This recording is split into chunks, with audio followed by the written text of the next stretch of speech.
कहानी को पूरा समझने के लिए कहानी के पिछले सभी भागों को ज़रूर देखें। उसका लिंक मैं आप लोगों को डिस्क्रिप्शन बॉक्स में दे दूंगी और साथ में कमेंट बॉक्स में पिन भी कर दूंगी, तो आप वहां से भी जाकर देख सकते हैं। आप ना एक काम कीजिए, एक किताब लिख लीजिए मेरे ऊपर कि कब मैं आपको सबसे ऊट पटांग लगी। कुछ चिड़ी थी वो। उन सब लम्हों में वो जो याद करा रहे थे उसे वो दिल चुराने वाली लगी थी, और वो खुद को पुरानी हवेली की चुड़ैल ही नजर आई थी उस समय। हर वक्त खूबसूरत थी आप, बेहद खूबसूरत। आप विक्रमादित्य के लिए बनाई गई थी। वो धीरे से गोलू के कान के पास चूम कर बोले तो वो उनके इजहार के पहले स्पर्श से ठहर सी गई। अब वाकई बात और थी। पति को जब हम जिम्मेदारी, सुकून, संरक्षण, सुरक्षा की नज़र से देखते हैं और वैसा वो होता भी है तो पूजनीय बन जाता है। और जब वो उसके मन की इच्छाएं, प्रेम, इजहार आपके सामने रख आप पर अपना अधिकार रखता है तो वो प्रेमी बन जाता है। और तब उसका स्पर्श मन, तन और आत्मा सबको उसकी अनकही बोली समझा जाता है। जैसे गोलू को समझ आई थी कि उनका छूना अधिकार नहीं, प्रेम है। वो प्रेम जिसके वश वो खुद पर नियंत्रण भी रख लेते हैं और बेकरार भी हो जाते हैं। पहले क्यों नहीं बताया? वो कुछ रूठी हुई बोली। वक्त ही कहाँ देती हैं आप हमें? रूठा हुआ सवाल रूठे हुए जवाब के साथ वापस आया। पापा आपको पहले से जानते थे, गोलू कुछ नम आवाज में बोली। अब जाकर उसे समझ आया था कि अचानक ही पापा क्यों मान गए थे उसकी शादी के लिए। अच्छे से, बस आप भूल गई थी। मैं छोटी थी तब, और खुद को देखिए, आपको भी शादी करने की उम्र में बच्ची से प्यार हुआ था। इतना भी बड़ा नहीं हूँ मैं आपसे। वो तुरंत बोले तो गोलू मुस्कुराई, फिर ना जाने क्यों अचानक रो पड़े। आप रो क्यों रही हैं? वो उसे अपनी तरफ मोड़ कर बोले। कुछ नहीं, गोलू सर हिलाकर बोली और उठकर उस सामने दरवाजे से बालकनी की तरफ बढ़ गई। दूर तलक फैला अंधेरा, हल्की रोड साइड लाइट और बालकनी की छत से गिरती हुई टिम टिम करती जलती हुई झालर, सामने अथाह पानी। जैसे उसके हिस्से आया था उनका प्यार अथाह, बिल्कुल वैसे। हमेशा सिंड्रेला परियों की कहानी से उसे एलर्जी थी। आज वैसे ही तो वो उसके जीवन में आए थे। रियल लाइफ में कभी कभी कुछ अलग सा होता है, बस हम फिल्मों की तरह ये नहीं बोल पाते ना तब। अरे यार, जो होना था हो गया, अब कर लो प्यार, शादी, माफ़ कर दो उसे या फिर अपना लो उसे। असल ज़िंदगी हमारी परेशानियां, हमारे अंदर के डर सब हावी कर देता है हम पर। इसलिए हम बस खामोश हो जाते हैं, समझ ही नहीं पाते क्या गलत है क्या सही। आपको ठंड लग जाएगी। विक्रमादित्य उसे अपनी तरफ घुमाकर उसकी साड़ी को दूसरे कंधे से उठाकर बोले। नहीं लगेगी, वो आंसू जब्त कर बोली। सामने देखिए, वो बोले तो गोलू ने पलकें उठाई। लड़ेंगी नहीं मुझसे आज? मैं कब लड़ती हूँ आपसे? वो आंखें फाड़ कर उन्हें देख कर बोली। अरे हाँ, आप कहाँ लड़ती हैं मुझसे? वो कुछ उसके करीब बढ़कर बोले तो गोलू माता अपने रूप में आई। आप कहना क्या चाहते हैं? मैं लड़ाका हूँ या फिर पागल हूँ जो आपको रोज खाने के लिए आप पर झपट्टा मारती हूँ? तो मारिए ना, हमने मना किया है क्या? वो गोलू की आंखों की नमी को जाते हुए उनकी जगह एक अलग चमक देखकर मुस्कुराकर बोले। शर्म करिए कुछ, बाल बच्चों वाली उम्र में आपको ये छपरी वाले ताने बिल्कुल शोभा नहीं देते। तो बाल बच्चे होने के लिए बीबी घर पर भी तो होनी चाहिए। यहाँ तो ना बीबी घर पर है और बाल बच्चे आएंगे कहाँ से? जब बात अधूरी रखी उन्होंने और गोलू की आंखें लगभग बाहर होने को आई। ये वही आदमी है भी या बदल गया है जिसके मुंह से किस्तों में बात निकलती है? और आज देखो, मजाल है गोलू की कोई बात उधार भी दे। कहना क्या चाहते हैं आप? साफ साफ बोलिए मिस्टर रंधावा। इससे भी साफ बोलना पड़ेगा। हाँ बोलिए, वो हाथ बांध कर बोली। अब मिस्टर विक्रमादित्य फंसे थे। मतलब ठीक है, वो अपनी जान से ज़्यादा प्यारी बीबी के आंखों में आंसू देखकर उसका ध्यान डाइवर्ट करने के लिए थोड़ा सा अपनी आदत के विपरीत हुए थे। पर अब इस बात की डिटेल तो नहीं दे सकते थे। पर फिर वो यूं ही नहीं टॉप के बिजनेसमैन थे। करके बता सकते हैं हम। उन्होंने अपने शर्ट की बाजू पलट शर्ट के बटन को उंगलियों से खेल खोलना शुरू किया। क्या कर रहे हैं आप? गोलू कुछ सक पकाई। जो आप कह रही हैं हटिए आप। वो अंदर की तरफ बढ़ी ही थी कि उन्होंने एक हाथ से उसे खींच अपनी गोद में आराम से उठा लिया। देखिए मिस्टर रंधावा, बहुत गलत बात है ये, सुनिए तो। वो उनकी बाहों में छटपटा कर बोली और उन्होंने हौले से उसे लाकर बेड पर लिटाया और खुद जगह बनाकर उसी के पास लेट गए। उसकी पेट पर कसकर हाथ रखकर बोले, शांत हो जाइए, अभी वैसे भी कुछ नहीं होना, याद नहीं आपको? वो धीरे से बोले। तो एक बार फिर उसकी आंखें हैरानी से खुली। सारी शर्मिंदगी वाले बातें ही मेरी याद रहती है आपको? कभी कुछ अच्छा याद है मेरा? पता नहीं कैसे प्यार हुआ इन्हें। यहाँ काजल लगाती हूँ तो भूतनाथ बन जाती हूँ, पर आपको उससे क्या, आपको तो फिर भी मैं कजरारी कोयल ही लगूंगी। मैं बता रही हूँ आपको, अगर इसमें से कुछ भी मजाक हुआ ना तो आपका मैं क्या करूँगी ये मैं भी नहीं जानती। वो उनकी तरफ मुड़ उनकी शर्ट का एक बार फिर कॉलर पकड़कर बोली तो वो रुक ना सके। उसे खुद में सटाकर कस कर उसके होठों को उन्होंने बंद कर दिया। गोलू की आंखें फिर खुल ना सकी। वो उसके होठों से उतर उसके गले पर जब आए तो उसने अनायास ही उनके बालों में उंगलियां फंसा दी। होठों को आज़ादी मिलते ही एक सुकून सा उतरा उसके जहन में और वो यूं ही उनके स्पर्श को खुद में उतारते महसूस कर नींद के आगोश में उतर गई। अलख, उन्होंने मदहोशी से पुकारा था। वो आधी नींद में ही बंद आंखों से बोली। बेहद प्यार है हमें आपसे, वो बंद पलकों से उसके गले पर होठ चलाकर बोले। वो उनकी अदा से बोली और उनमें और सिमट गई तो उन्होंने भी उसे महसूस कर खुद को नींद के हवाले किया। किसी खूबसूरत सपने के जैसी वो रात गुजर गई थी। अगली सुबह जितना बेमन वो उसे घर छोड़ने आए थे, वो भी कहाँ मन से कदम घर की ओर बढ़ा पाई थी। दिल जाने कैसे बेईमान सा हो रहा था, जैसे भाग जाए बस उसी पल में जहाँ वो थे उसके साथ। भारी था उसका दिल, ऊपर से जाते वक्त वो प्यारा सा माथे पर उनके अधरों का स्पर्श और ये बोलना, मैं 2 दिन के लिए आउट ऑफ सिटी जा रहा हूँ, एक खास मीटिंग है मेरी, 2 दिन बाद मैं आपके पास आऊँगा। अलग, वो हौले से बोले थे और उसने आंखें उन पर टिकाई थी। गोलू, क्या हुआ? आज ललिता जी खाने की मेज पर उसे चम्मच खाली प्लेट में चलाते हुए देख बोली। कुछ नहीं माँ, बस थक गई हूँ, सो जाऊंगी तो ठीक हो जाऊंगी, बोलकर गोलू कमरे की तरफ बढ़ी। बेड पर लेटते ही सुबह का वो दृश्य उसकी आंखों में एक बार फिर उतर गया। झपकती हुई पलकें जब उसने खोली थी तो वो पहले ही उठे हुए थे, बेहद करीब, बिल्कुल सांसों और दिल की धड़कनों की आवाज़ को महसूस करने की हद तक। गुड मॉर्निंग, उन्होंने पिघलते हुए सुबह के स्पर्श के साथ उस गहरी आवाज़ में जब उससे बोला तो उसने साफ महसूस किया, सुबह उनकी वो भारी आवाज़ बिल्कुल सोख हो जाती है, बिल्कुल जिस्म के अंदर उतरती हुई। गुड मॉर्निंग, वो बस उन्हें देख इतना ही बोली थी। बिल्कुल बिखर कर घूम चुके हल्के बाल, हल्की नसीली सी सोई हुई आंखें और वो पलकें, उफ, और कटीली सी हो गई थी। उस वक्त क्या ये रूप उनका सिर्फ उसने देखा है, सोच कर ही अनजाने ही खिल उठी थी वो गलत कहते हैं कि वो खूबसूरत है, पता नहीं कौन सा चश्मा पहनते हैं, कभी आईने में बस इस रूप में खुद को देखा होता तो जानते क्या है वो। खूबसूरती चेहरे में नहीं, नज़रों में छिपी मोहब्बत में होती है। अलग, वो ना जाने कैसे उसकी आंखों को समझकर बोले थे और वो झेप गई थी। बेड से एकदम उठकर आज वो आईने के सामने खड़ी हुई थी। देखना चाहती थी कि वो क्या देखते होंगे उसमें। पहले तो नज़र चेहरे को ही देखती रही, फिर जैसे ही होठों पर आई उसके अंदर की फुलंदे भी बाहर आ गई।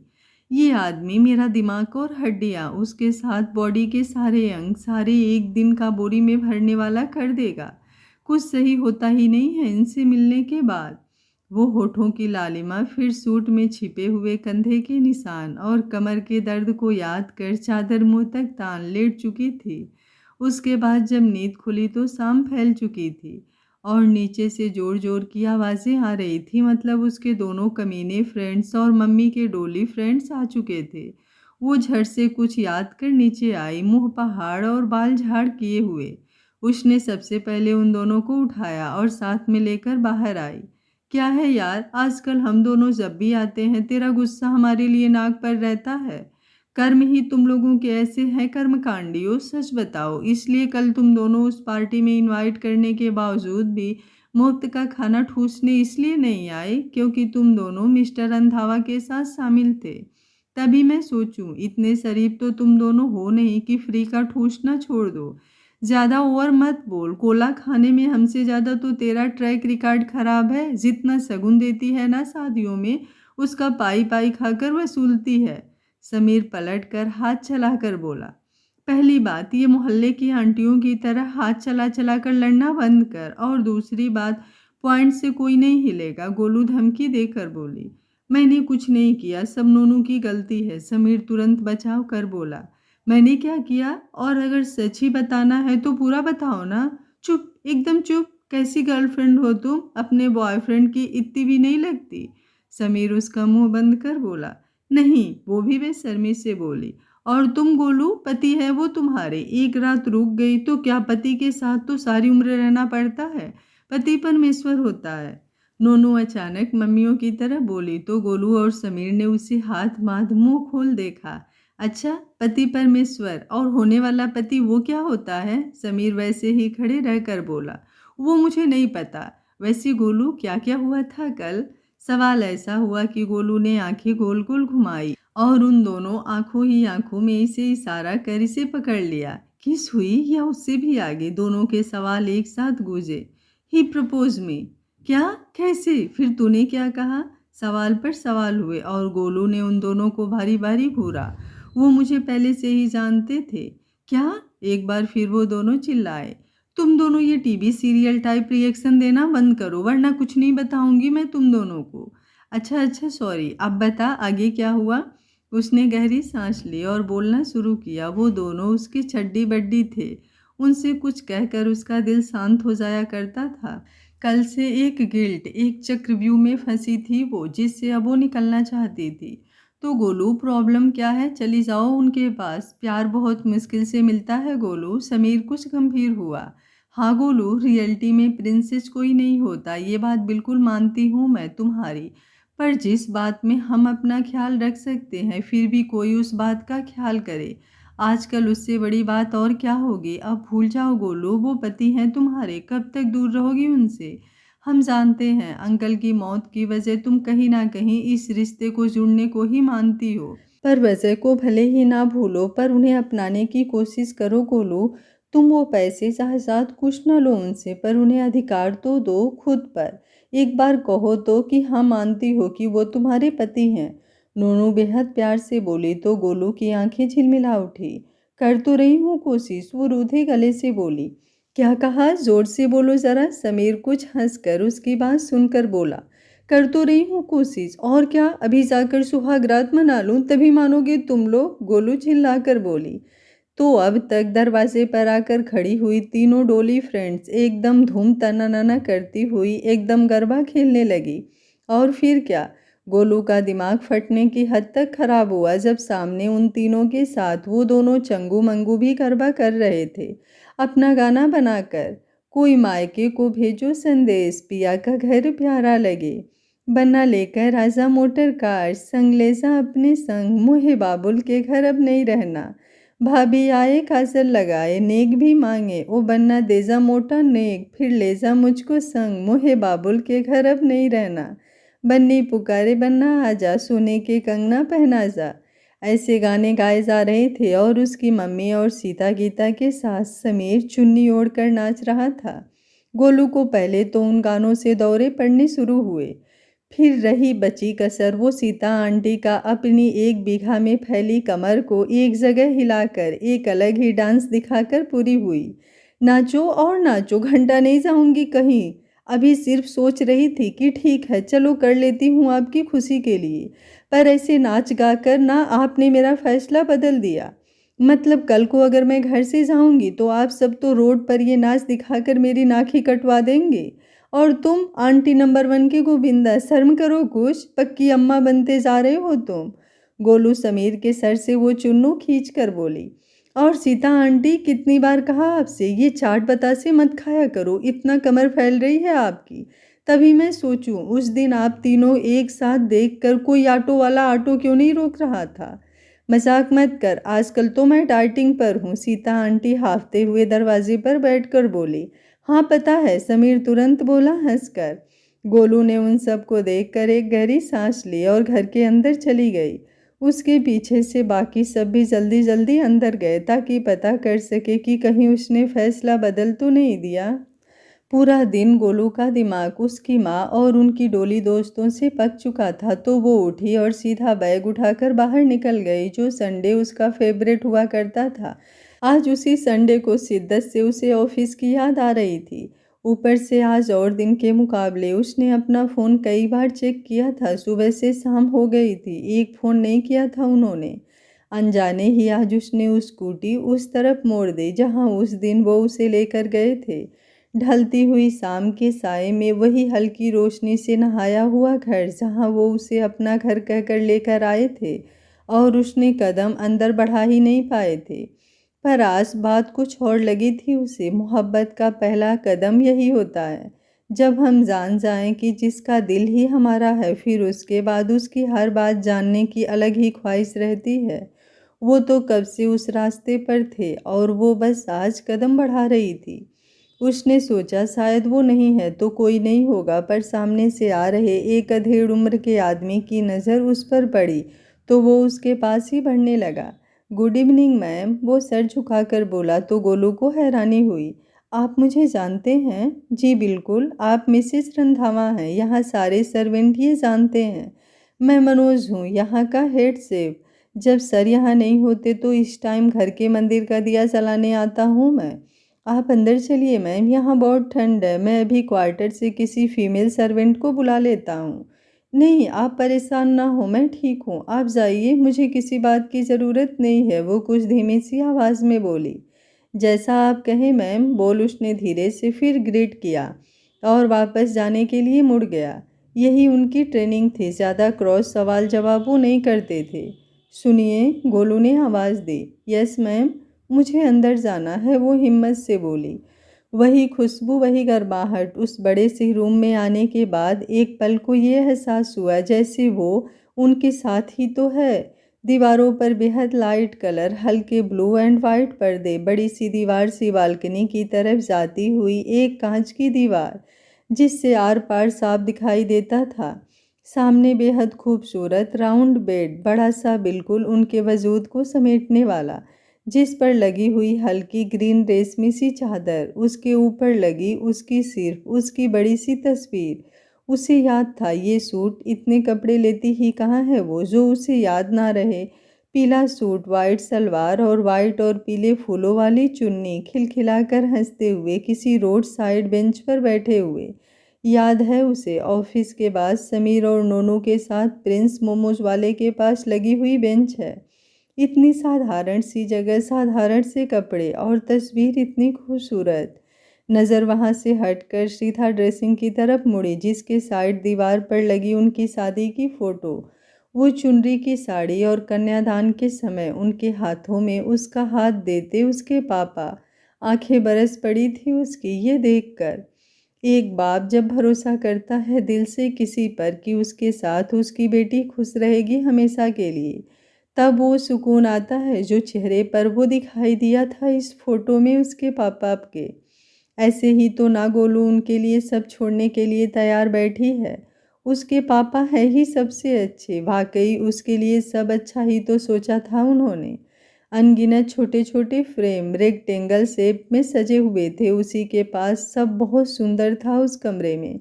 बड़ी सी कांच की वार्डरोब जिसमें लगे हुए उनके फॉर्मल सूट। कमरे के एक कोने में पड़ा एक राउंड सोफा और सामने एक टेबल। और सबसे ज़्यादा सुंदर वो खूबसूरत सा बड़ा सा विंड चाइम्स जो बिल्कुल उस बालकनी की तरफ ट्रांसपेरेंट दीवार की छोटी सी खुली खिड़की के ऊपर लगा था। हल्की हल्की बेहद दिल को छूती हुई आवाज़।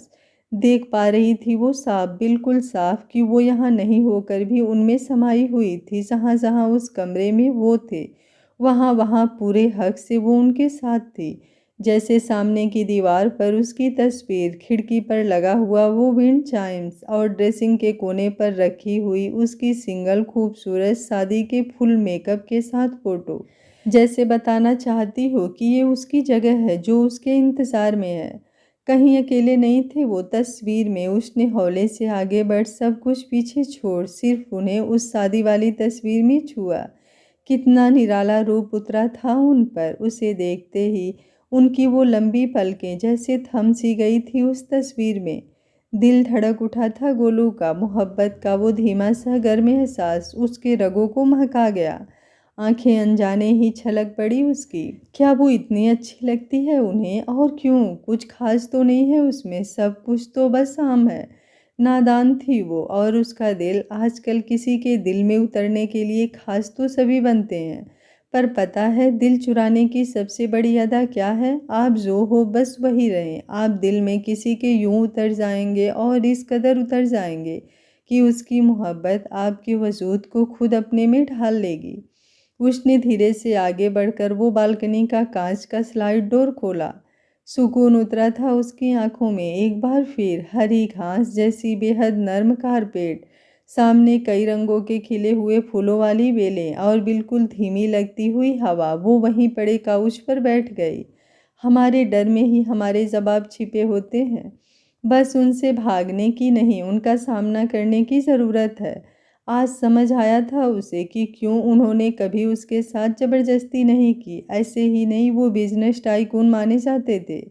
समय का वक्त, सब्र और प्यार हमेशा धीरे धीरे सब ठीक कर देता है। कुछ बातें इंसान नए समय सिखा देता है, जैसे वो आज समझी थी कि वो कभी गलत थे ही नहीं, बस समय ही गलत था। चली आएगी वो उनके पास हमेशा के लिए, और सब्र नहीं करने देगी वो उन्हें।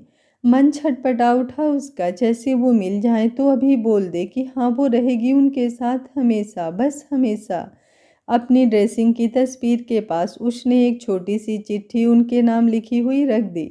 मिस्टर रंधावा, आते ही मुझे लेने आइएगा। शादी अभी हमारी संपूर्ण नहीं है, क्योंकि रीतियों के मुताबिक मेरी विदाई अभी बाकी है। आप निभाने आना उसे, आपकी अलग।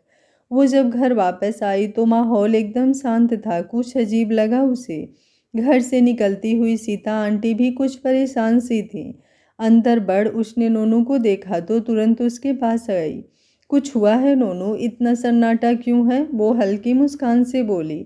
गोलू, वो क्या वो? मिसेस करुणा रंधावा आई थी? आई थी मतलब? उसकी आंखें दहक उठी। तुझसे मिलने आई थी, फिर आंटी से मिलकर चली गई। तब से वो कहीं गई हैं। समीर गया है उन्हें देखने। हम सब भी बहुत परेशान हैं। तेरा नंबर लगाया, लगा ही नहीं।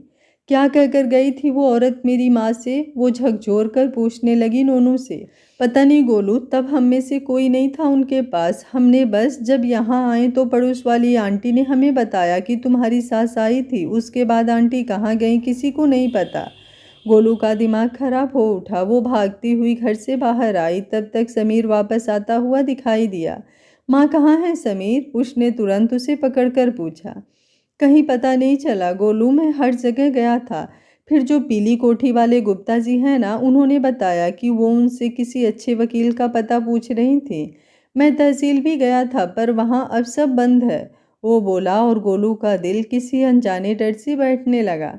चलो अभी के अभी, वो बेतरतीब भागती हुई बोली तो वो दोनों भी उसके पीछे भागे। पूरी रात जगह जगह, गली नुक्कड़, हर जगह गोलू उन्हें ढूंढती रही। कभी कभार इतना डर जाती थी कि पागलों की तरह चिल्लाने लगती, माँ माँ। और कभी खुद को कोसने लगती कि क्यों गई थी वो उन्हें छोड़कर। सुबह की पहली किरण के साथ उन सबको खबर सदर बाजार के एक्सीडेंट की हुई। पागलों की तरह वो भागते हुए वहां पहुंचे, और उसके बाद गोलू जो कुछ समेटी थी वो सब उसके हाथों से निकल गया। सब खत्म हुआ। खुशियाँ इतनी आसान ना थी गोलू की, और कहीं दूर बैठे उनकी, जिनके दिल की वो धड़कन थी, मोहब्बत थी। एक टांग एक हाथ पर प्लास्टर चढ़ाए ललिता जी नजरें चुराते हुए बेड पर बैठी थी, और गोलू के साथ समीर और नोनू भी उन्हें घूर रहे थे। उस वक्त गोलू दिल रुकने की हद तक डर गई थी। वो पापा के बाद दूसरा झटका नहीं खा सकती। ऊपर से बेसुध हो गई थी बिल्कुल उसकी माँ, पर अब फिलहाल वो फूलन देवी बन गई थी। पास में सेब संतरों से लदी हुई उनकी डोली फ्रेंड्स जो चाकू लिए उन्हें काटने में बिजी थी। रोज का था ये ड्रामा, कौन इतना सीरियस ले? देखो, मेरी कोई गलती नहीं है, सब तेरी गलती है, ललिता जी धीरे से गला साफ करके बोली। समीर, इनकी दूसरी टांग पर भी प्लास्टर के लिए डॉक्टर को बोल कर आओ। पर गोलू, टांग तो एक ही टूटी है ना। हाँ तो दूसरी मैं तोड़ूंगी ना। अभी इनकी बात सुनकर, पूरा एरिया छान कर, पूरी रात पागलों की तरह हमें दौड़ाकर ये वहाँ सदर बाजार के चौराहे पर आराम कर रही थी। शर्म कर, अपनी माँ के लिए कोई ऐसा बोलता है भला। आराम कर रही थी मैं। एक तो वो तेरी डायन सास के पेपर लेकर आई थी जिसमें तूने होशियारी की देवी ने तलाक के पेपर पर बकायदा साइन देकर उसे मुझे चार बातें सुनाने का मौका दिया और फिर मुझ पर चिल्ला भी रही है। यही पूछने गई थी मैं उस वकील के पास, पर वो पैसे खाकर भगौड़ा निकला तो दूसरे वकील के पास जा रही थी, ललिता जी बोली। क्यों, फाड़ के नहीं फेंक सकती थी, काम खत्म हो जाता। अब महाभारत शुरू हो गई थी। एक कॉपी उस डायन के पास भी है ना। पक्का उसने मेरे सीधे सच्चे दामाद को भेज दी होगी। कितना बुरा लगा होगा उसे। ललिता जी पूरी ड्रामा क्वीन बन चुकी थी फिलहाल। और तू, मुझे समझ नहीं आता, तूने उस वकील से पेपर बनवाकर उस पर साइन कर उसे दे भी दिए। मैं तब गुस्से में थी, आपको याद नहीं था। गोलू का दिमाग अब वाकई खराब हो गया था। पापा के जाने के बाद उसने गुस्से में वो पेपर बनवा कर अपने साइन कर उस वकील के बच्चे को दिए थे, पर फिर उनकी धमकी के चक्कर में देने की हिम्मत ही नहीं हुई और वो वकील उसी का फ़ायदा उठाने करुणा रंधावा से मिलकर उन्हें ये पेपर थमा आया था और पैसे खाकर भाग गया। वो सब मैं देख लूँगी, पहले आप बताइए, आपको ये पता चलते ही किसी गाड़ी के आगे कूदने की क्या ज़रूरत थी। कूदी नहीं थी, अचानक गाड़ी आ गई थी, मैं क्या करती, हट ही नहीं पाई। गोलू ने उनकी नकल उतारी तो ललिता जी ने सेब उठाकर उसकी तरफ मारने के लिए फेंका। एक तो गलती करती है, ऊपर से मेरी नकल उतारती है। देख ले सीता गीता, ये लड़की मेरा खून पिए ले रही है मुंह लगा के। ये टांग टूटने और हाथ टूटने के बाद बचा नहीं है मेरे लिए खून। गोलू फिर बोली तो अब की ललिता जी कुछ बड़ा ढूंढने लगी उसे मारने के लिए। तो माहौल अस्त्र शस्त्र का होने के कारण सीता गीता ने ललिता जी को संभाला और नोनू और समीर गोलू को बाहर ले आए। प्लीज़ शांत हो जा गोलू, और वैसे भी आंटी जी गलत तो नहीं कह रही, पेपर असली है और तेरे साइन भी। अब तू खुद सोच मिस्टर रंधावा को कैसे हैंडल करना है। मैं कुछ नहीं कर सकती, अब मुझे पता है वो मर्यादा पुरुषोत्तम राम ने अपनी काया पलट अब तक ना जाने किस रूप में कर ली होगी। पक्का कच्चा खा जाएगा मुझे वो आदमी, वो भी बिना नमक लगाए। तो तुम कह देना कि तुमने ऐसे कोई पेपर बनवाए ही नहीं, वो करुणा रंधावा ने जानबूझकर गलत पेपर बनवा कर तेरे साइन लिए, या फिर तू उनके अकाउंट हैंडल करती है तो धोखे से ले लिए हैं। नोनू अपना दिमाग चलाकर बोली। वो आदमी मुझे मुझसे ज़्यादा जानता है, और फिर ज्ञान की दीदी, हम बैंक में काम करते हैं, एक एक पेपर 1000 बार स्कैन करते हैं आंखों से। कौन मांगेगा कि गलती से साइन लिए। और वो लौह पुरुष, हे भगवान, धरती फाड़ दो, मैं समा जाती हूँ उसमें। गोलू हाथ जोड़कर बोली। अरे कुछ नहीं होगा गोलू, इतना क्या सोचना। देख, प्यार करते हैं वो तुझसे, कुछ अदाएं दिखाना और मना लेना, और फिर कौन सा तलाक हो ही गया है। नोनू फिर बोली तो गोलू ने इस बार उसे घूरा। समीर, इसको झटके लगवाओ दिमाग में, दिमाग जगह पर नहीं है इसका, इसलिए एक बार की कही बात समझ में नहीं आती इसे। अदाएं दिखाओ। जिस आदमी को मैं बालों का घोंसला बनाए, आंखों में कीचड़ लगाए, उल जलूल कपड़े पहने पिकासो का पेंटिंग लग सकती हूँ, वो अदाएं देखेगा मेरी और मान जाएगा। ये तारीफ है उनकी, समीर कुछ सोच कर बोला। फिलहाल तो बुराई है, वो आदमी ज्वालामुखी बना हुआ लौटेगा और मुझ पर पक्का फटेगा। वैसे गोलू, क्या तुझे वो छोड़ देंगे। समीर और नोनू एक साथ बोले। जोक सुनने का मूड नहीं है मेरा, और वो छोड़ेंगे ना, मुझ पर आंखों और बातों के तीर छोड़ेंगे, मेरा खाना हराम करेंगे, सोना हराम करेंगे, कुल मिलाकर मेरी सारी फेवरेट चीज़ें, और काम हराम करेगा वो लौह पुरुष। तुझे कैसे पता। वो दोनों अभी इंटरव्यूअर बन रहे थे। मुझे पता है, मुझे सब पता है। वो सर पकड़कर साथ में लगी हुई बेंच पर बैठकर बोली। वैसे गोलू, तुझे तेरी सास का कुछ करना पड़ेगा। उनका हिसाब तो बहुत अच्छे से होगा, पर फिलहाल तो अभी माँ को डिस्चार्ज करा घर ले चलते हैं। और फिर गोलू ने गहरी सांस ली। हेलो आदरणीय सासू माँ। वो ललिता जी को घर पर छोड़कर तुरंत रंधावा मेंशन के लिए निकल आई थी, ताकि विक्रमादित्य के आने से पहले कुछ हिसाब उनसे भी क्लियर कर ले। अब भागना नहीं चाहती थी वो, बल्कि डटकर सामना करना चाहती थी। उनकी मोहब्बत का असर कुछ ऐसा ही उसके दिमाग पर हुआ था। तुम्हारी हिम्मत कैसे हुई यहाँ आने की? सीढ़ियाँ उतरते हुए करुणा जी नफरत से बोले। आवाज़ नीचे सासू माँ, मेरे पति का घर है, यहाँ मुझसे कोई ऊंची आवाज़ में बात करे, आई डोंट लाइक इट। वो अदा से सोफे पर बैठते हुए बोली। अब एटीट्यूड तो उसे विरासत में मिला था। ख्याल अच्छा है लड़की। नहीं नहीं, अलकनंदा विक्रमादित्य रंधावा नाम है मेरा, याद रखना, अगली बार ये तौहीन बर्दाश्त नहीं होगी। पर निकल आए हैं, चलो अच्छा है। वैसे पता चला होगा तुम्हें, कैसे बैठे बिठाए तुरुप का इक्का हमारे हाथ लगा है, तो बहुत जल्दी तुम्हारी औकात तुम्हारे सामने होगी। बस जिसके दम पर उछल रही हो उसके आने की देर है। करुणा आज फुल स्वैग में थी। ख्याल आपका भी अच्छा है सासू माँ। नो नो, करुणा रंधावा, बस आप थोड़ा गलत ख्याल ला रही हैं। चलिए कोई नहीं, मैं क्लियर कर देती हूँ।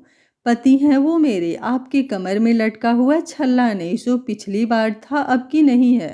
बकवास बंद करो अपनी। वो दुखती हुई रग पर हाथ महसूस कर एकदम तिलमिलाकर उठ खड़ी हुई, पर गोलू वैसे ही बैठी रही। मेरे रास्ते में आना बंद कीजिए, बहुत नुकसान कर चुकी हैं आप मेरा। अब बारी आपकी है, जो है सब छीन लूंगी और आपको पता भी नहीं चलेगा। करुणा रंधावा जी। ओह, विक्रमादित्य को हासिल कर लिया तो समझ लिया दुनिया जीत गई हो। बिल्कुल, कोई शक है क्या? आ गई अपनी औकात पर। जब बाप मरा था तब तो बड़ा अकड़ी थी कि ये पैसे ये रुतबा कभी नहीं अपनाओगी। अब क्या हुआ? Middle class people's. करुणा इतरा कर बोली। सही याद दिलाया आपने, मेरा बाप ही तो पसंद कर गया था मेरे लिए मेरा पति। मैं ही पागल थी जो कुछ साइड निकम्मों की वजह से दूर हो रही थी अपने बाप के बनाए रिश्ते से। पर अब आप टेंशन ना लें, बाप भी याद रखूंगी और बाप की जान लेने वाले को भी। वो दहकती हुई आंखों से उन्हें देखकर बोली। तो इस बार करुणा रंधावा खामोश हुई। वो एक मिनट भी वहां नहीं रुकी। हिम्मत भले ही दिखा दी थी उसने, पर अपने पापा का ख्याल भूली नहीं थी वो। बस अब ना जाने कैसा और किस बात का असर हुआ था उस पर कि अब की बार ख्याल उनके आने और उनके रिएक्ट का उसकी पलकें नम हो उठती थी। जानती थी खुद से दूर तो कभी कर ही नहीं सकते थे उसे। बस उनकी एक बात उसे खाए जा रही थी, जो उस दिन उस रात गाड़ी में उन्होंने बोली थी। आप कभी मुझे नाराज़ होने ही मत देना, बहुत मुश्किल होता है मुझे मनाना फिर। सुनिए, गोलू धीरे से बोले, अपना सामान पैक कीजिए, अभी के अभी हम घर जा रहे हैं। वो बिना गोलू पर नज़र डाले शर्ट की आस्तीन पलट कर बोले, पर मेरी बात। वो पीछे से बोली, पर मजाल हो वो रुके हों उसकी सुनने के लिए। विक्रमादित्य सुबह ही आ गए थे घर, और आते ही जो नजरें उस पर टिकती थी आज एक बार भी उस पर नहीं पड़ी थी। गोलू का दिल उसकी मुट्ठी में कैद हुआ था। इतना खफा हो गए थे वो कि देख भी नहीं रहे थे उसे। चिल्ला लेते, डांट लेते उसे उसकी नादानी पर, लेकिन यूं निगाहें खामोशी से हटा लेना उसकी पलकें भिगो सा गया था। सामान लेकर वो जब नीचे आई तो वो समीर से बोल रहे थे, अभी के लिए लिए जा रहा हूँ माँ को, बाकी ठीक हो जाएंगी तो वो यहाँ आ सकती हैं, मुझे कोई प्रॉब्लम नहीं है। बाकी तुम पर मुझे भरोसा है। वो गहरी हुई आवाज़ गोलू ने अब सुनी थी। सारा सामान उन्होंने पहले ही गाड़ी में रखवा लिया था। पता नहीं माँ से आते ही उन्होंने क्या कहा। वो खुद जाने को तैयार हो गई थी उनके साथ। जाते हुए नोनू और समीर को भी उन्होंने रोज आने के लिए बोला, यहाँ तक सीता गीता आंटी के भी झुककर पैर छुए। पर मजाल है गोलू पर नज़र डाली हो। हम दोनों कल आएंगे तेरे घर, अब तू जहाँ हम वहाँ। उसके वो दोनों चमचे उसके दोनों तरफ बैठकर बोले। जब वो कमरे में अपना बैग और मोबाइल लेने आई थी तो उसने पलके उठाकर बारी बारी उन दोनों को देखा। हे गोलू, क्या हुआ? रोना बंद कर, बाढ़ आ जाएगी नहीं तो।